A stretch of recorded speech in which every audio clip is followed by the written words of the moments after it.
నమో నమో ప్రియ తిరుపతి మాత, నమో నమో జయ గంగా మాత. అమోఘ చరితవు ప్రమోద భరితవు, సమాన రహితవు చల్లని తల్లి. తిరుపతి గంగమ్మ చరిత్రలో భాగంగా గత భాగంలో తిరుపతికి గంగమ్మ రావడం, పాలెగాడికి విశ్వరూపం చూపించడం, అమ్మవారి శక్తులు ఊరి పొలిమేరలలో కాపలా కాయడం, పాలెగాడి భార్యకు వారం రోజుల లోపల పాలెగాడని చంపుతానని చెప్పడం, ఒక శక్తి పాలెగాడి కోసం వేషాలు వేయడం గురించి తెలుసుకున్నాం. ఇక మిగిలిన కథ తెలుసుకుందాం. గంగమ్మ పాలెగాడిని ఎలా పట్టుకోవాలో అని ఆలోచనలో పడుతుంది. ఈ పాలెగాడికి అధికారం ఉన్నదనే కదా ఇన్ని అఘాయిత్యాలకు పాల్పడ్డాడు. వీడికి పాలెగాడు అనే అధికారం దొర ఇచ్చాడు కనుక దొరలాగా వెళితే పాలెగాడు సామంతుడు కనుక తప్పక వచ్చి దొరకు మర్యాదలు చేస్తాడు కనుక దొరవేషం వేయాలి అని నిర్ణయించి తన శక్తులలో ఒకరిని పిలిచి తాను దొరవేషం వేస్తానని శక్తిని మంత్రివేషం వేయమని ఆజ్ఞాపిస్తుంది. గంగమ్మ మరియు శక్తి ఇద్దరూ దొర మరియు మంత్రివేషాలు వేసి గుర్రం పైన వస్తారు. అది చూచిన పాలెగాడి భార్య దొర వచ్చాడు కనుక తమ పూజా మందిరంలో దాగికొని ఉన్న తన భర్త పాలెగాడి వద్దకు వెళ్ళి, దొర వచ్చాడు, నువ్వు ఎలా అయినా సరే దొరతో పాటు ఈ గ్రామం విడిచి వెళ్ళు అన్నది. అందుకు పాలెగాడు, ఇక 4 రోజులే కదా ఇక్కడే ఉంటాను, నీ పాతివ్రత్య మహిమ వల్ల నేను ఇక్కడే ఉండడం క్షేమం అని అంటాడు. అందుకు పాలెగాడి భార్య, ఇప్పటికే వారం రోజులలో సగం గడిచింది, నిన్ను పట్టుకోలేదన్న కోపంతో గంగమ్మ మన ఇంటిలోకి కూడా వచ్చి వెతకవచ్చు, ఈసారి నేను కాపాడలేను అని చెబుతుంది. అందుకు పాలెగాడు, ఎలా అయినా సరే నువ్వే నన్ను ఈ ఊరిని దాటించవలసింది అని అంటాడు. గత 3 రోజులుగా వేషాలు వేసిన పడమటి గంగమ్మ, ఈమెనే వేషాల గంగమ్మ అని అంటారు. గంగమ్మపై అలుగుతుంది, నేను వేషాలు వేసి రోజులు వృధా చేశాను అని నన్ను అనరాని మాటలు అనింది. ఇప్పుడు గంగమ్మ దొరవేషం వేసింది, నన్ను తిట్టి నేను చెప్పిన విధంగానే వేషాలు మాత్రం ఎలా వేస్తుంది అని ఒక చెట్టు కింద కూర్చుని ధ్యానంలోకి వెళ్ళిపోతుంది. మిగతా పొలిమేరలలోని శక్తులు పాలెగాడి కోసం కాపలా కాస్తున్నారు. అన్ని శక్తుల దగ్గరకు పోయిన పాలెగాడి భార్య ఆ శక్తులు యామరపాటుగా లేవని గమనించి వేషాలమ్మ దగ్గరకు వస్తుంది. ఆమె ధ్యానంలో ఉన్నదని గమనించి భర్తను జాగ్రత్తగా తీసుకువచ్చి ఊరికి పడమరగా ఉన్న వేషాలమ్మ శక్తికి కనబడకుండా ఊరి పొలిమేర దాటక ముందే ఉన్న ఒక కాలువ దగ్గర చెట్లలో తన భర్తను దాచిపెట్టి పాలెగాడి భార్య ఊరిలోకి వస్తుంది. దొరవేషంలో ఉన్న గంగమ్మ దగ్గరకు వచ్చి, దొర, నేను పాలెగాడి భార్యను అని చెబుతుంది. అందుకు దొర, ఏమమ్మా, దొర మీ గ్రామానికి వస్తే నా సామంతుడైన పాలెగాడు వచ్చి నాకు స్వాగతం పలకాలి, కానీ నీ భర్త ఇంటి ఆడవాళ్ళను పంపించాడు, నాకు ఇదేనా మీరు ఇచ్చే మర్యాద అని కోపపడతాడు. అందుకు పాలెగాడి భార్య, దొర, నేను నా పసుపు కుంకుమల కోసం ఒక వ్రతం చేస్తున్నాను. ఈ వ్రతం 7 రోజులు చేయాలి. ఈ వ్రతం ఆరంభించి 4 దినములు అయ్యింది. ఇంకొక 3 రోజుల వరకు నేను నా భర్తను చూడకూడదు. అందుచేత నా భర్త ఊరిలో లేడు, అందువల్ల నేను వచ్చాను అని అన్నది. అందుకు దొర, సరే అయితే పాలెగాడు లేనప్పుడు నేను ఇక్కడ చేసే పని ఏమీ లేదు, నేను తిరిగి వెళ్తాను అని అన్నాడు.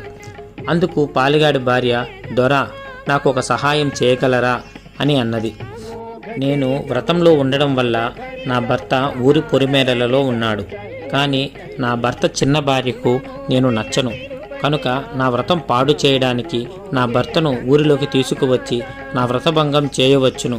కనుక మీరు నా భర్తను మీతో పాటు తీసుకువెళ్ళి మీ రాజమంతనాలు పూర్తి చేసుకుని తిరిగి ఒక 4-5 రోజుల తర్వాత పంపవలసింది అన్నది. అందుకు దొర, నీ భర్త ఏ దిక్కున ఉన్నాడు అని అడగగా, పడమర దిక్కున పొలిమేరకు ముందు వచ్చే కాలువ దగ్గర ఉన్నాడు అని చెబుతుంది. ఆ మాట విన్న వెంటనే గంగమ్మ అక్కడ నుండి వెళ్ళిపోతుంది. పాలెగాడి భార్య, దొర, నా భర్తను తీసుకువెళ్ళండి అని గట్టిగా అరుస్తుంది. గంగమ్మ ఆ అరుపులు వినే ధోరణిలో లేదు. గుర్రంపై పడమటి దిక్కున వెళుతుంది. వేషాల గంగమ్మ ధ్యానంలో ఉన్నదని తెలిసి పాలెగాడు శక్తి ఉన్న స్థలం దాటాడని తెలిసిన గంగమ్మకు విపరీతమైన కోపం వస్తుంది. ఆ కోపావేశంలో వేషాల గంగమ్మను చూస్తే ఆమె అగ్నికి ఆహుతి అవుతుందని ఆమెను కలవకుండానే ఆమెను దాటి వీరావేశంతో వెళుతుంది గంగమ్మ. గుర్రపు డెక్కల చప్పుడు విని దొర వచ్చాడు అని పాలిగాడు దొరకు ఎదురుగా వస్తాడు. వాడిని చూసిన వెంటనే గంగమ్మ తన అసలు రూపంలోకి వచ్చి తన చేతిలోని కత్తితో ఒకే ఏటున ఆ పాలిగాడి శిరస్సును నరికివేస్తుంది. ఆ తల్లి ఎంత వీరావేశంతో నరికింది అంటే తన అక్క అయినటువంటి పెద్ద గంగమ్మ ఊరికి తూర్పుగా ఉన్న పొలిమేరలలో కాపలా కాస్తూ ఉన్నది. ఊరికి పడమని దిక్కున పాలిగాడి తల ఒక వేటుతో నరికితే అది ఎగిరి తూర్పు దిక్కు ఉన్న పెద్ద గంగమ్మ పాదాల వద్దకు వచ్చి పడుతుంది. అంతట గంగమ్మ గట్టిగా అరుస్తూ, అక్క, నేను చెప్పానుగా, వాడి పాపం పండి మన జోలికి వస్తే వాడి తల నరికి నీకు బహుమతిగా ఇస్తాను అని. అదిగో తీసుకో వాడి తల అని అరుస్తుంది. అంతట గంగమ్మ అరుపులు విన్న ఊరి ప్రజలు అక్కడికి చేరుకుని పాలిగాడు మరణించినందుకు సంతోషించి గంగమ్మకు హారతులు పడతారు. అక్కడ పెద్ద గంగమ్మ సంతోషంతో పాలిగాడి తల నుంచి కారుతున్న రక్తమును పట్టి అందరినీ కామవాంచుతో చూచే వాడి కళ్ళను పీకి వాడి తలను బూడిద చేస్తుంది. చిన్న గంగమ్మ అక్కడికి వస్తుంది. అంతటా పెద్ద గంగమ్మ ఆ పాలిగాడి కన్నును చిన్న గంగమ్మ నుదిటిలో బొట్టుగా పెట్టి వాడి బూడిదలో వాడి రక్తం కలిపి కాటుక చేసి చెల్లెలకు కాటుక దిద్ది తాను పెట్టుకుంటుంది.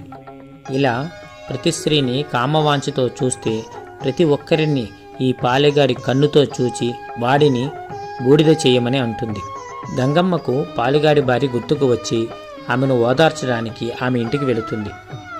పాలిగాడి భార్య, అమ్మ, నా భర్త ఎక్కడ ఉన్నాడు అన్నది నా వద్దే చెప్పించి నాకు ద్రోహం చేశావు అన్నది.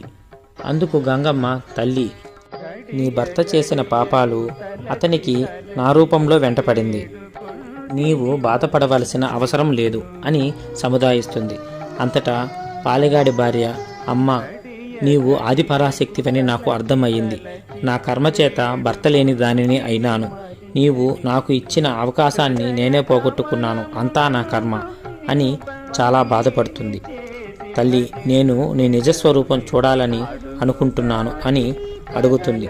అందుకు గంగమ్మ తన నిజరూపం చూపిస్తుంది. అమ్మవారు ఒంటి నిండా కన్నులతో, చేతిలో కత్తిని, మరొక చేతితో నెత్తురు గిన్నెను, ఇంకొక చేతితో త్రిశూలము, మరొక చేతితో డమరుకాన్ని పట్టి దివ్యమైన రూపంలో దర్శనమిస్తుంది. అంతట పాలిగాడి భార్య, తల్లి, విశ్వరూప దర్శన భాగ్యం చేత నా జన్మ ధన్యం అయింది. జగన్మాత, ననుగన్న మామాత అని కొనియాడుతుంది. ఆ తల్లి మాతంగి గంగమ్మ. తల్లి, నీ ఒంటి నిండా ఉన్న కన్నులు ఏమిటి అని అడుగుతుంది.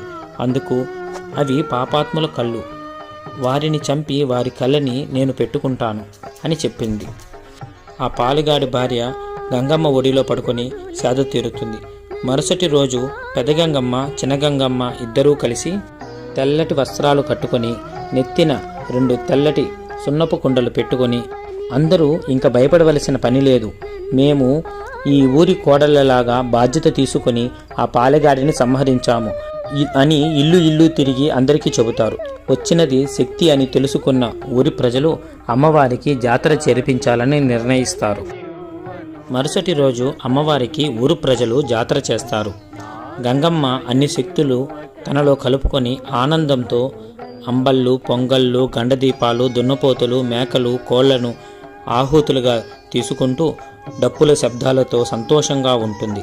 అక్కడ పాలెగాడి చిన్న భార్య తన పుట్టి ఇల్లు నుంచి వచ్చి భర్త శవాన్ని చూచి పోరున ఏడుస్తుంది. గంగమ్మకు శాపనార్థాలు పెడుతుంది. పాలిగాడి శవం వద్ద పాలిగాడు 2 భార్యలు తప్ప మరి ఎవరూ లేరు. ఊరంతా జాతరలో ఉంటారు. అందుకు చిన్న భార్య, అంతా నీ వల్లే జరిగినది అని పెద్ద భార్యను ఆడిపోసుకుంటుంది. అందుకు పెద్ద భార్య జరిగిన విషయాన్ని అంతా వివరంగా చెబుతుంది. అందుకు చిన్న భార్య, ఆమె శక్తే కావచ్చు, గంగమ్మే కావచ్చు, మన భర్త జోలికి వస్తే భగవంతుడినైనా ఎదురించాలని తెలియదా? పైగా చంపిన ఆ గంగమ్మకు పూజలు కూడా చేశావు, తల కూడా లేని మన భర్త శవాన్ని మనం దహనం చేస్తాం పద అని అంటుంది. ఆ మాటలకు ఎంతో బాధపడిన పాలెగాడి పెద్ద భార్య గంగమ్మను వేడుకుంటుంది. జాతరలో ఉన్న గంగమ్మ వెంటనే ప్రత్యక్షమై పాలెగాడికి దహనక్రియలు చేస్తుంది. చిన్న భార్య కోపంతో గంగమ్మపైకి వెళుతుంది. అమ్మవారు మాయమై జాతరలోకి వచ్చేస్తుంది. జాతర సంతోషంతో ఊరి ప్రజలకు తన విశ్వరూపం చూపిస్తుంది. పాలెగాడి చిన్న భార్య పెద్ద భార్యను వెంట పెట్టుకుని గంగమ్మ తిరణాలు ఆపడానికి బయలుదేరుతుంది.